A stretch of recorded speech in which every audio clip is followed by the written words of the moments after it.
할렐루야! 할렐루야! 오늘도 하나님께서 우리 가운데 가까이 찾아와 주실 줄 믿습니다. 여러분, 자극과 반응 사이에는 공간이 있다는 유명한 말이 있습니다. 자극과 반응 그 사이에는 공간이 있다. 죽음의 수용소라고 불리는 아우슈비츠에 끌려갔다가 살아 돌아온 오스트리아 출신의 정신과 의사이자 작가인 빅터 프랭클이 쓴 그의 책 죽음의 수용소에서 나오는 글인데요. 다시 한번 들어보십시오. 자극과 반응 사이에는 공간이 있다. 그 공간에는 자신의 반응을 선택할 수 있는 자유와 힘이 있다. 그리고 우리의 반응에 따라서 우리의 성장과 행복이 좌우된다. 여러분 공감이 되십니까?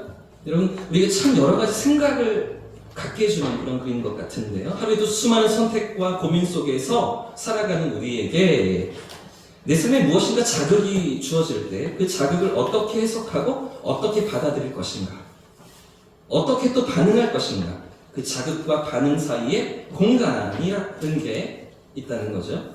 우리가 이 선택이라는 그 공간을 어떻게 채워가느냐에 따라서 이것이 우리의 삶을 다르게 빚어간다라는 이야기입니다. 무엇보다 빅터 프랭클 그 자신이 그 끔찍하고 잔인한 학살과 죽음의 현장에서 깨달은 이야기라서 더 의미 있게 우리에게 다가오는 것 같은데요. 아우슈비츠의 그 작은 감방 안에서 이 책을 보시면요, 벌거 벗겨져서 던져졌다고 합니다. 많은 그 유대인들과 함께 그렇게 갇혀서 상상도 할 수 없는 고통을 겪으면서도 그 나치가 그 독일 군인들이 절대로 빼앗을 수 없는 한 가지가 있음을 깨달았는데 그것이 무엇입니까?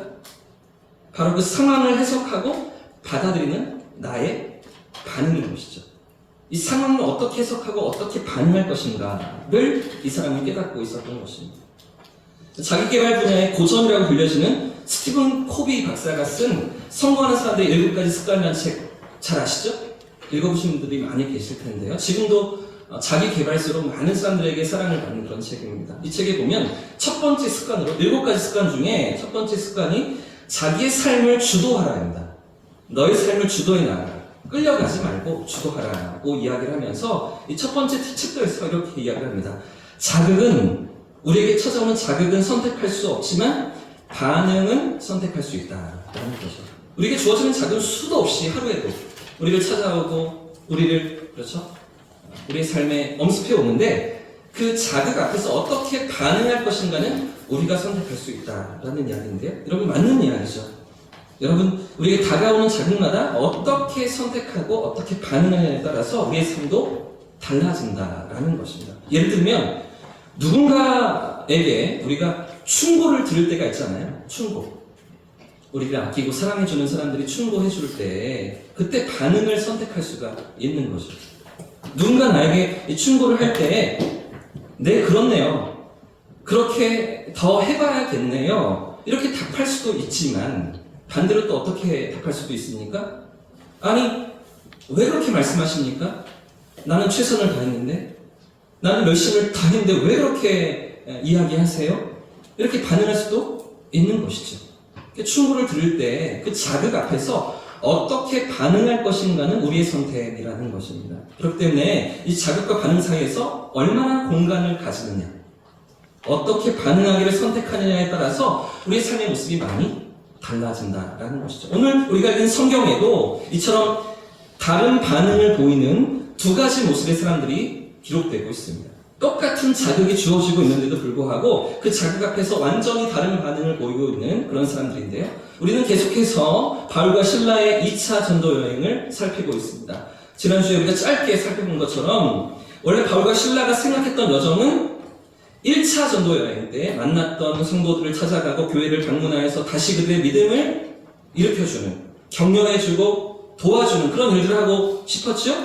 그렇게 그들이 1차 전도 여행 복음을 심었던 교회들을 찾아가고 있었는데 그런데 하나님의 뜻은 그것이 아니었습니다.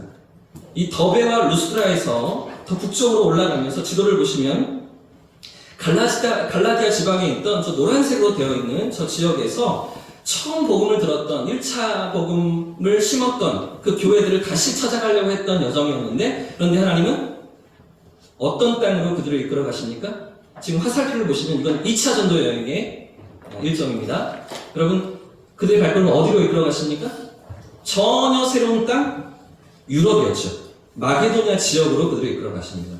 그리스 땅에 그들이 도착하게 되고요. 거기에서 이제 사역을 펼쳐가는 그런 상황들을 경험하게 되는데요. 전혀 그들이 생각하지 않았던 새로운 지역으로 발걸음을 이끄시고 사역의 장을 하나님이 열어주시죠.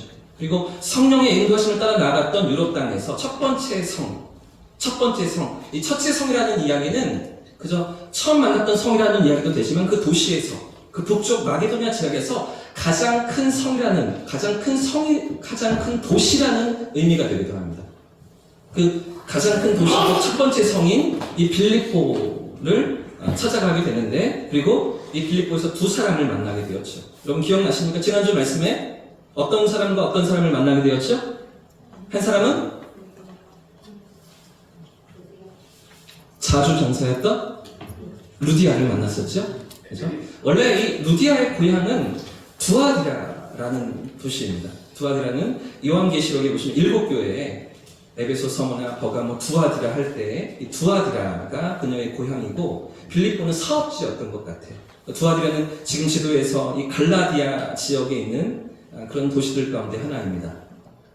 거기로부터 이 빌립보까지 먼 거리를 이동하면서 자주장사, 그러니까 붉은색 원단이에요.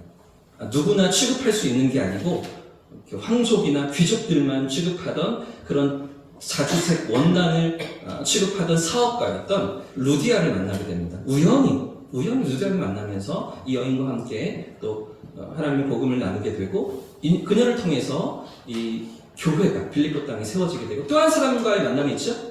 빌립보에서 또 누구를 만납니까? 감옥에서 간수장을 만나게 되죠. 간수장. 갇힌 바울과 실라를, 이 이야기를 다 우리가 다루지 못했어요. 어쩌다가 갇히게 됐는지는 다 다루지 못했지만, 우여곡절 끝에 감옥에 갇히고, 그죠? 괴로움을 당하던 그들을 지키던 간수장이 복음을 듣고 그 온 집안이 구원받는, 주 예수를 믿으라, 그리하면 너와 내 집이 구원을 받으리라, 이런 복음 앞에서 온 집안이 세례를 받고 회심하는 역사들을 경험한 이 간수장. 그래서 루디아와 간수장을 통해서 빌립보, 그 유럽 땅에도 교회가 시작되는, 복음이 심겨지는 그런 하나님의 놀라운 역사들을 경험하면서 바울과 실라가 사역을 이어가게 되는데, 여러분 우리가 잘 아는 이 빌립보서가 10년 후에 우리가 지난주에 살폈던 그 사역의 만남, 루디아와 간수장과의 만남이 있은 지 10년 후에 이제 바울이 이 빌립보 교회를 향해서 보내는 편지입니다. 10년의 시간이 지나서 너무나 사랑하고 너무나 그리운 그 빌립보 교회 루디아와 간수장을 기억하면서, 그 가족들을 기억하면서 그들에게 보낸 편지가 빌립보서, 우리가 잘 아는 그 서신인데요. 아무튼 처음에 전혀 계획이 없었습니다. 바울과 실라의 뜻은 이 북쪽으로 올라가서 갈라디아 지방을 도는 것이었어요. 그런데도 불구하고 하나님은 전혀 다른 땅으로, 새로운 땅으로 그들을 이끌어 가시면서 귀한 만남들을 허락해 주셨는데요. 신실한 믿음의 사람들을 붙여주시고 교회가 세워지는 열매들을 그들이 경험하게 되었죠. 자, 오늘 본문 위에 16장까지, 사도행전 16장까지의 스토리가 바로 이 내용입니다. 여기까지 하나님이 이끌어 주셨습니다. 그리고 오늘 이어지는 본문에서는 17장에서는 이제 이 빌립보를 떠나서 이 서남 쪽에 있었던 또 다른 도시 데살로니가로 나아가게 되고요. 또 베레아라는 도시로 그들이 향하게 되는데, 그런데 여러분, 이처럼 바울과 실라가 두 도시 데살로니가와 베레아라는 도시를 찾아가서 복음을 전할 때 이 두 도시의 사람들의 반응이 완전히 다릅니다.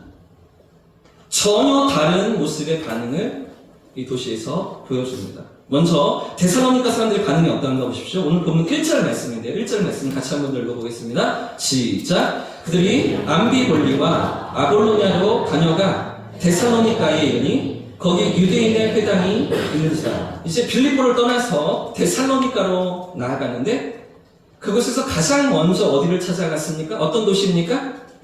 데살로니가이죠. 그곳에서 오늘 1절 말씀을 보시면 거기 유대인의 회당이 있는지라죠. 유대인 회당으로 찾아가서 복음을 전하게 됩니다. 우리가 이미 살펴봤던 것처럼 바울의 전도 전략은 언제나 가장 먼저 회당을 찾아가는 일이었습니다.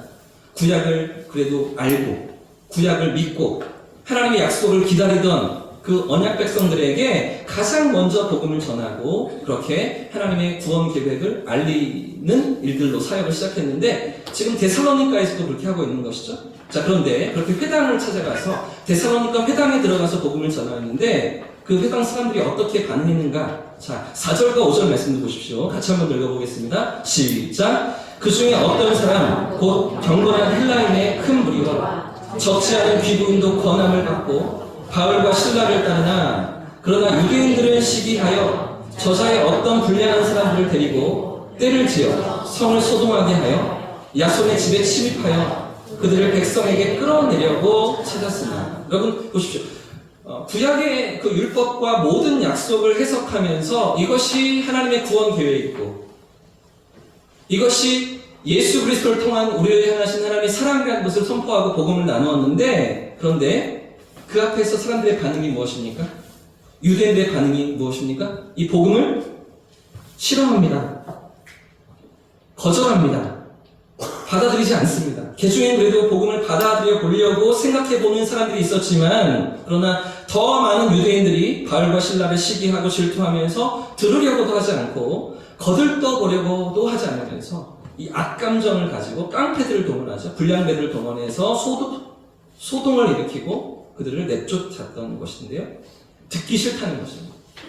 생각해 볼 가치가 없다는 거죠. 그런데 이렇게 거부하고 반발하는 사람들, 데살로니가 회당에 있던 사람들입니다. 자, 이런 사람들이 있는가 하면 또 반대로 반응하는 사람들도 있었습니다. 정반대로 행동하는 사람들도 있었는데요. 이 복음을 수용하고 고민하고 정말 그런가 하여 하나님의 뜻을 알기 위해 노력하는 사람들이 있습니다. 10절과 11절인데요. 같이 한번 읽어보겠습니다. 10절과 11절 시작! 밤에 형제들이 곧 바울과 신라를 베레아로 보내니 그들이 이르러 유대인의 회당에 들어가니라. 베레아에 있는 사람들은 데살로니가에 있는 사람들보다 더 너그러워서 간절한 마음으로 말씀을 받고 이것이 그런가요? 날마다 성경을 상고하고 여러분 데살로니가에서는 그렇게 소란을 일으키고 비방하는 사람들 때문에 떠나야 했습니다. 조용히 밤에 떠나야 했습니다. 그런데 그렇게 찾아간 베레아라는 도시에서는 사람들의 반응이 어떻습니까? 이 베레아 사람들은 데살로니가 사람들보다 더 너그러워서 어떻게 합니까? 간절한 마음으로 말씀을 받아들이죠. 그리고 이 말씀이 정말 그러한가요? 날마다 성경을 상고했다. 이 내용입니다. 날마다 말씀을 공부하고 연구했다라는 것이죠. 마음이 너그러웠다라는 이야기는 마음이 넓었다는 이야기예요. 들어보려고 했다는 이야기예요. 진리가 정말 그러한가? 하나님이 정말 그러한가? 하나님 정말 살아계신가? 그분의 사랑이 나를 향한 것인가? 이런 것들을 알기 원하여서 바울과 신라의 그 메시지를 들어도 보고 생각도 해보고 혼자도 고민도 해보는 그런 열린 마음이었다라는 것인데요. 여러분 생각해 보십시오. 데살로니가에서의 반응은 완전히 거부하는 것이었습니다. 들을 가치가 없다고 생각하는 것이었습니다. 그런데 베레아 사람들은 어떻습니까? 들어보려고 하고 있죠. 이 말씀 앞에서 씨름하고 있는 것입니다. 고민하면서 알고자 했던 것인데요. 여러분 오늘 본문의 이 두 가지 반응이 우리에게 무엇을 가르쳐주고 있을까요? 데살로니가와 베레아 사람들의 전혀 다른 두 반응이 우리에게 무엇을 말하고 있습니까? 함께 따라해 보겠습니다. 그럼에도 복음이 신겨진다. 그렇습니다. 그럼에도 복음이 신겨진다는 것입니다. 그럼에도 복음이 신겨지는 것. 여러분 바울과 신라 입장에서 이 두 도시를 생각할 때 데살로니가 사람들의 반응과 베레아 사람들의 반응을 생각할 때 어떤 도시에 더 애정이 있었을까요? 어떤 도시에 더 마음이 끌리겠습니까? 바울과 신라 입장에서 당연히 베레아죠. 들으려고 하니까요. 마음이 열려 있으니까요. 생각해보고 따져보고 그래도 그 말씀 앞에 자신을 비춰보면서 하나님을 알고자 하는 마음들이 그들 가운데 있지 않았습니까?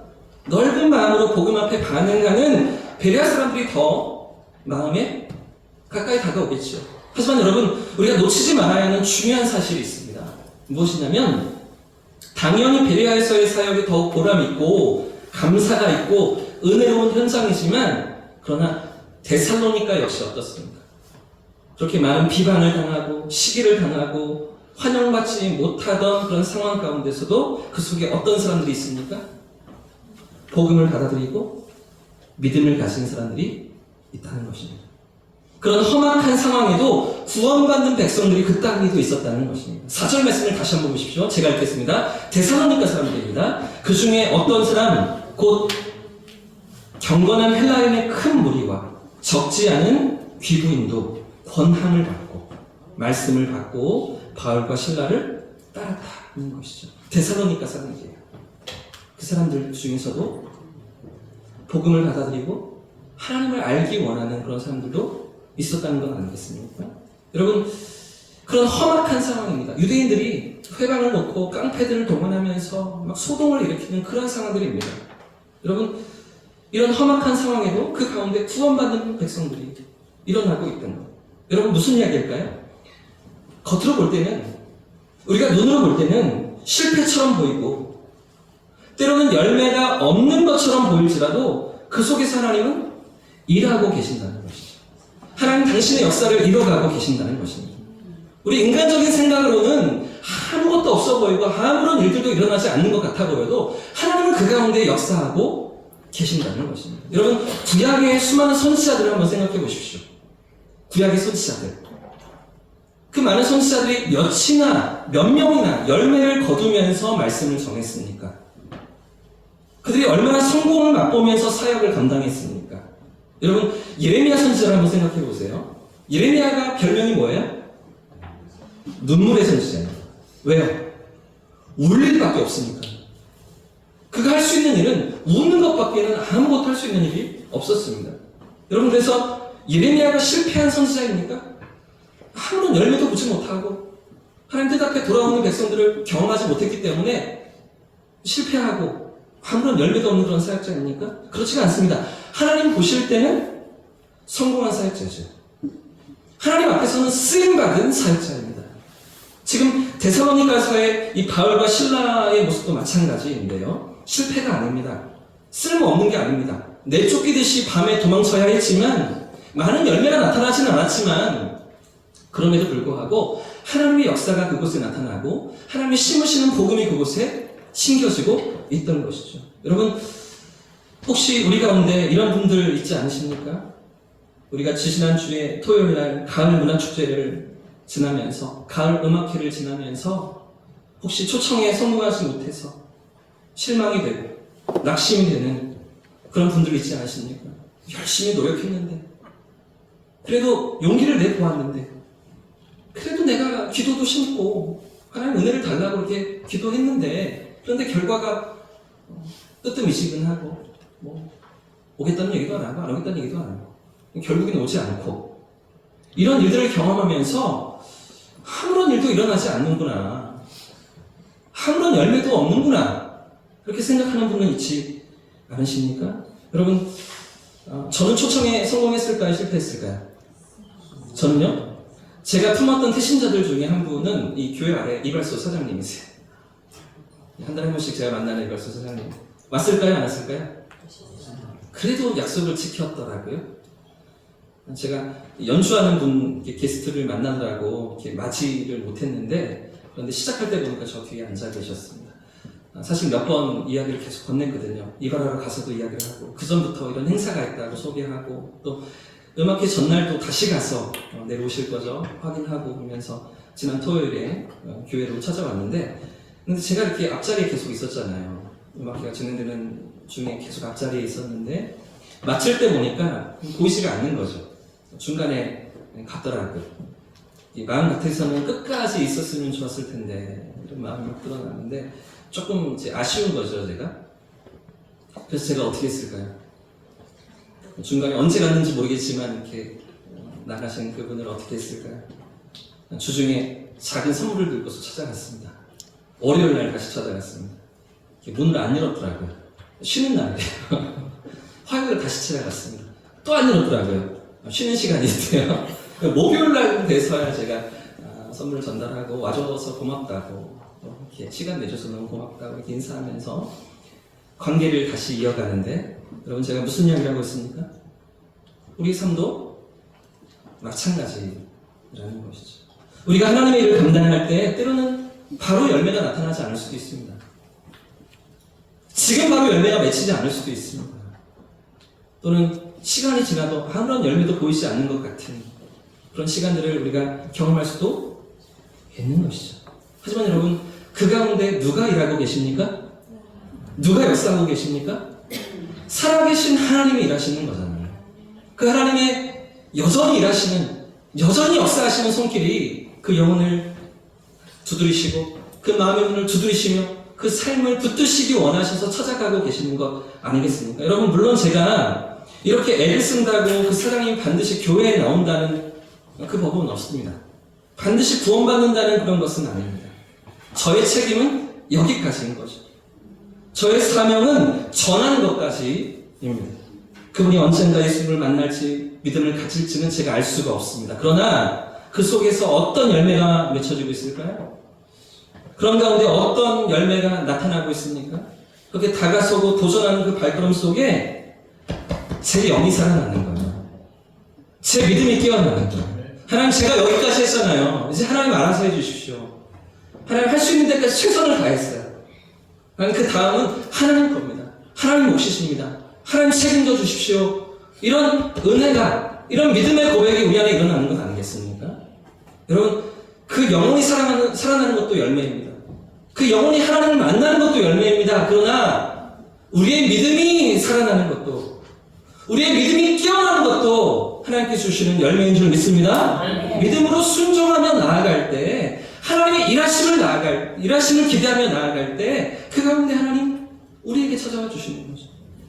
우리에게 은혜를 부어 주시는 것입니다. 사랑하는 여러분, 우리를 사용하시는 하나님을 바라볼 수 있기를 축복합니다. 우리 삶 가운데 일하시는 하나님을 바라볼 수 있기를 축복합니다.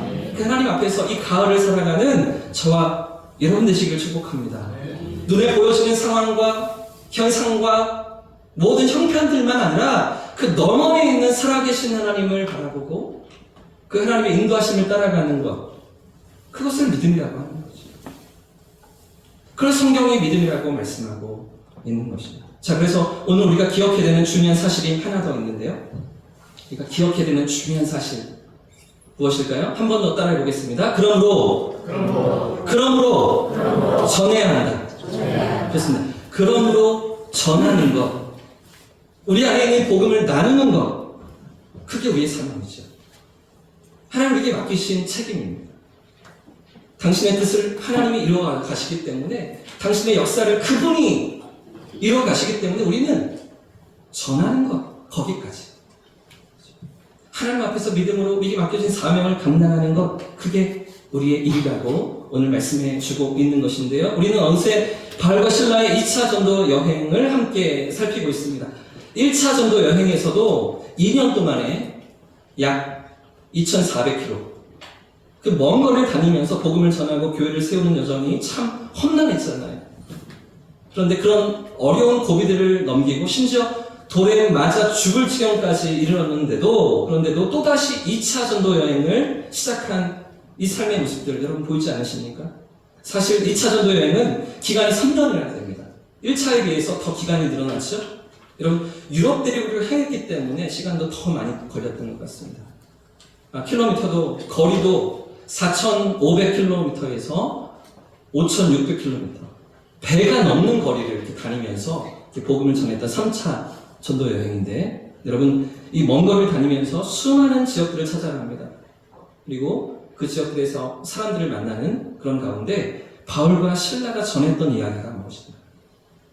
이 데살로니가에서, 이 베레아에서, 우리가 다음 주에 살펴볼 아덴에서, 고린도에서 계속해서 그들이 전했던 메시지가 무엇인가? 자, 3절 말씀에 있습니다. 3절 같이 읽어보겠습니다. 시작! 뜻을 풀어 그리스도가 해를 받고 죽은 자 가운데서 다시 살아나야 할 것을 증언하고 이르되 내가 너희에게 전하는 이 예수가 곧 그리스도라 하니. 아멘. 바울과 실라가 전하는 메시지가 무엇입니까? 예수 그리스도이십니다. 예수 그리스도. 예수께서 우리의 구원자이시며 살아계신 하나님이십니다. 당신의 구원자가 되십니다. 이 복음을 그들이 전하였던 것인데, 3절 말씀을 다시 한번 정리하면, 쉽게 풀어서 정리하면 이렇게 말할 수 있습니다. 그리스도는 우리를 위하여 고난을 받으셨습니다. 그분은 우리를 위해서 십자가에 달려 죽으셨습니다. 그래서 내가 여러분에게 전하는 이 예수님이 당신의 구원자이십니다. 이 말을 전하고 있는 것인데요. 여러분, 결국 우리가 지난주에 살펴봤던 빌립보 지역에 이 복음의 역사로 말미암아서 교회가 세워집니다. 그렇죠? 그리고 오늘 본문에 기록된 데살로니가 지역에도 교회가 세워집니다. 이 데살로니가 교회는 사도 바울이 13권의 서신을 쓸 때에 가장 먼저 편지를 보냈던 그 교회로 이렇게 자리매김하게 되는데요. 그러니까 이 소수의 사람들, 헬라인들, 귀부인들 몇 명으로 인하여서 세워졌던 교회가 시간이 지나서도 견고한 교회로, 믿음의 사람들로 세워지게 되었다는 것이죠. 이 데살로니가 지역에도 교회가 세워집니다. 그리고 우리가 그 다음 주에 살펴볼 고린도 지역에서도, 복음이 심겨진 고린도 지역에서도 교회가 세워지고 하나님의 백성들이 일어나게 되는 것이죠. 여러분, 누가 복음을 전했기 때문입니까? 누가 그 땅에 복음을 심었기 때문입니까? 바울과 실라잖아요. 유럽 땅으로 향했던 성령의 이끄심을 따라서 믿음으로 나아갔던 두 사람이 있었기 때문에, 이 두 사람이 순종이 있었기 때문에, 믿음의 행동이 있었기 때문에 교회들이 세워지는 건 아니겠습니까? 빌립보 교회도, 데살로니가 교회도, 고린도 교회도 하나님 앞에서 믿음으로 살아가는, 그러므로 복음을 전하는, 인도하심을 따라서 맡겨진 사명을 가지고 이 복음을 나누고 전하는 거기까지 구원하시는 것은 하나님의 책임이시고 하나님의 역할이시고, 나의 책임은, 나의 역할은 여기까지라는 것, 우리에게 주신 복음을 나누고 전파하는 것, 이것이라는 사실을 알고 순종하며 나아갔던 바울과 실라를 통해서 2차 전도 여행에도 수많은 교회들이 생겨나며 드디어 유럽 땅에 교회들이 세워지는, 여러분 생각해 보십시오. 어쩌다 오늘 우리에게까지 이 복음이 흘러갔습니까? 어쩌다 저 지구 반대편에서 시작된 예수 그리스도의 복음이 오늘 나에게까지 이르렀습니까? 이 놀라운 구원의 복음이 어떻게 나에게 하나님의 백성이 되고 영원한 생명을 약속받는 이 땅을 살아가는 하나님과 함께 걷는 그 인생의 행복과 기쁨이 어떻게 나에게 주어졌습니까? 믿음으로 순종한 사람들이 있었기 때문입니다. 1차 전도여행, 2차 전도여행, 대륙을 넘어서면서 하나님의 부르심 앞에 믿음으로 반응했던 사람들이 있었기 때문 아니겠습니까? 오늘도 하나님은 이 역사를 이뤄가시는 줄 믿습니다. 때로는 열매가 보이지 않아도, 때로는 결과가 보이지 않아도, 때로는 우리의 뜻대로 다 되지 않는 것 같아 보일지라도 살아계신 하나님은 이 구원의 복음을 지금도 세상 가운데 확장하시며 구원받을 백성들을 부르시는 줄 믿고 오늘 이렇게 맡겨진 사명을 감당하고 우리 주변에 허락하신 영혼들을 믿음으로 품어내는, 복음으로 섬기는 저와 성도님들 되시기를 예수님의 이름으로 축복합니다. 그러니 가을 되시기를 축복합니다. 낙심치 않고 실망치 않고 하나님의 일하심을 기대하면서 또다시 관계를 이어가는 것이죠. 이번에 실패했지만, 이번에 우리 초청에 응해주지 않았지만 또다시 우리의 믿음을 가지고 하나님의 역사를 꿈꾸는 저와 여러분 되시기를 예수님의 이름으로 축복합니다.